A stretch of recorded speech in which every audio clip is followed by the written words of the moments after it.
कल क्यों गाना सुनावा कि विश्वास करा तू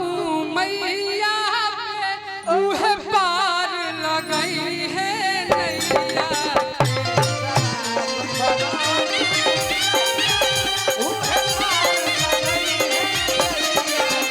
विश्वास करा तू मैया उहे पार लगई है नैया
अविनाश बाबू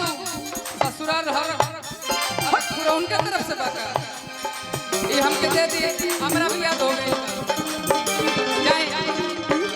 राउर ससुराल सबके याद बा हमरो याद हो गई बा संकट हरनी संकट हरी है राधा मिथुन भैया का मशरूम ले ले विपदा करनी विपदा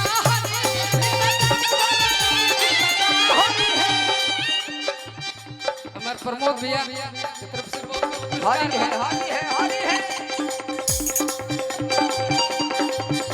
क्या बात है राजन भैया हमारे आदास कमजोर बा आज प्रदुमन परदेसी भैया चाहे रोशन भैया हां जी आज जहां भी बानी ये लोग नाम के खाली दो भाई बानी सही बात आई का बानी ही ब्रदर फ्रॉम अनदर मदर सही बात सिकंदर भैया का गलत कहता नहीं माता पिता सब सिकंदर भैया ये दोनों भाई हां जी आज जहां भी बानी उनमें सिकंदर भैया की बहुत